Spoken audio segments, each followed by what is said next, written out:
Honor's place in society. Um, I want your views on its existence or non-existence in modern American society.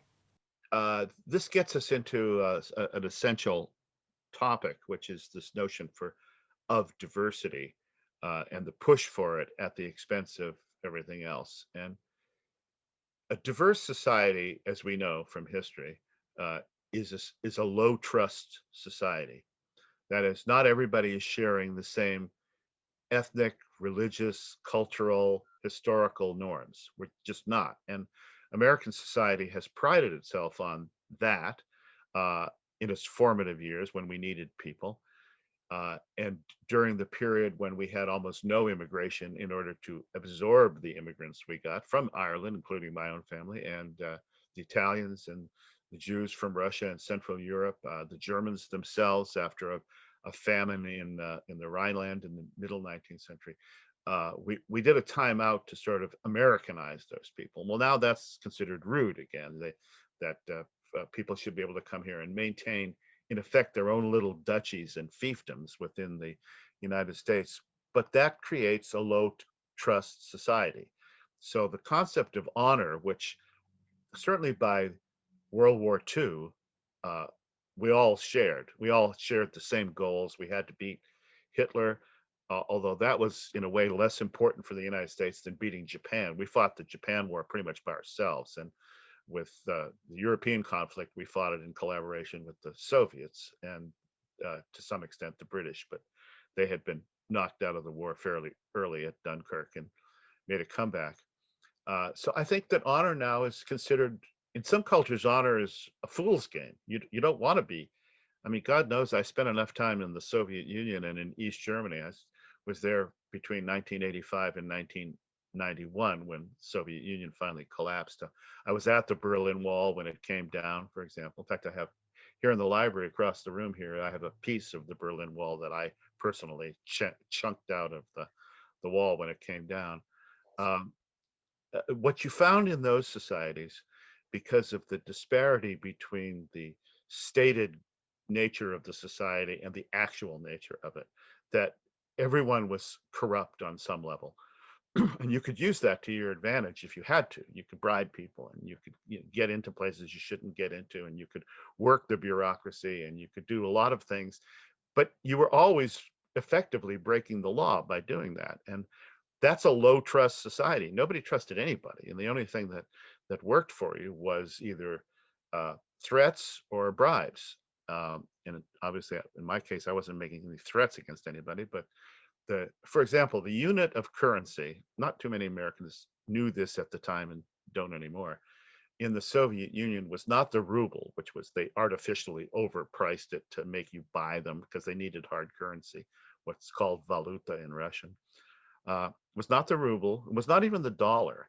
Although they wanted dollars, they didn't want German marks and British pounds. They wanted dollars. But the unit of currency was a pack of Marlboro cigarettes. That's it. So when I first went to Russia, I saw these businessmen buying cartons of cigarettes. I thought, these Euros smoke more than we do, but wow, that's a lot of cigarettes. Then I quickly found out on the first trip that they used them to buy stuff. So you would hold up if you needed a taxi, for example. Russian taxis were very cheap, because it was the people's taxi, except they weren't worth it to the driver to drive them. So you couldn't get a taxi. This is the genius of socialism, which we're now seeing moving in our direction.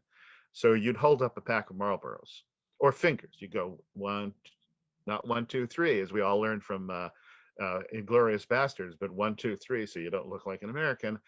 Uh, and that would meant one pack of Marlboros, two packs of Marlboros, three packs of Marlboros, and then cars would stop. Oh, great! Now you got a ride.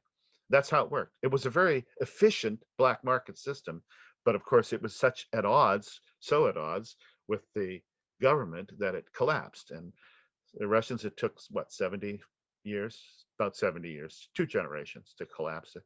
East Germans managed one generation, and they were good at it. I mean, the rest of Central Europe was not good at it, obviously. So that's what you get when you have a corrupt, low trust society. Another example of that in Russia, speaking of diversity, Soviets, there were relatively few Russians in the Soviet Union. It was largely an empire cobbled together of non-ethnic Russians. So Georgians, for example, Stalin, in fact, wasn't Russian; he was Georgian. It's always amusing to me. Hitler wasn't German. Stalin wasn't Russian. Napoleon wasn't French. Churchill was half American. He had an American mother. It's the leaders seem to be the guys not from there. But you had the Georgians and the Azerbaijanis, who were largely Muslims, but some Russians there. You had Armenia, which was a long time Christian holdout, all the way back to the Roman Empire. Then you had the stands out in southeast part of the Soviet Union, and they all had different customs. And so I was driving in a little Lada, which was the sort of people's car, to something, and the guy that was driving me was taking me to a meeting at somewhere near the Kremlin. And when we parked, he took off the windshield wipers and he locked them in his glove compartment. And I said, "Why do you do that?" He said, "Because the Kazakhs will steal them." So literally, every time you parked your car, you took your windshield wipers off because you couldn't trust people. Not the Slavs wouldn't take them, but in his view, the Kazakhs would. So that corrupts a country so viciously. And I hate to see our country moving in that direction, because then honor's out the window. No one has any. Only a fool has honor. When one person doesn't, only a fool has honor. Hey, history lovers, Dustin Bass here, and I've started a new history podcast called American Tells, where we explore the world through American history. New episodes come out every Monday and can be found wherever you listen, like Apple Podcasts, Spotify, iHeartRadio, and Amazon Music. I hope you tune in and subscribe to my new podcast that presents all things pre-21st century American history through dramatic narratives, narrated by yours truly. And each episode comes standard with sound effects, awesome music, and my amazing accents, both foreign and domestic. Subscribe to American Tales with Dustin Bass today and join me as we explore the world through American history. Well, I know I've noticed the discussions by many people that we are a multi ethnic, multilingual, multicultural country, and they are the first ones that they just don't care about our past. They don't care about George Washington.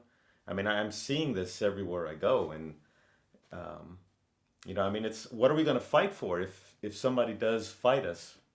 Who? Well, that's our primary concern is that you will have something worth fighting for, but if people don't think it's worth fighting for, nobody's going to Yeah, fight for it, and you lose it. yeah, Well, let's put it this way. When Hitler attacked his ally, let's not forget that Stalin and Hitler were allies.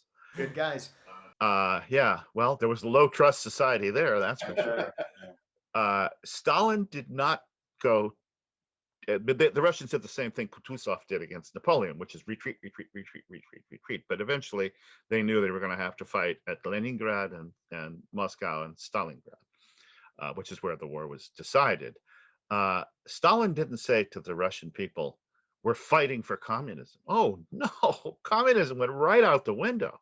He said, "We're fighting for the Rodina," and to a certain extent, for the Russian Orthodox Church, because Moscow historically has been viewed as the third Rome, that the center of Christianity went from Rome to Constantinople and then to Moscow, because the Russians adopted the Cyrillic alphabet and many of the Greek trappings. So they were fighting for the motherland all the way through the war. You never heard a word about communism. Mother Russia. yeah. You got to increase that trust, right?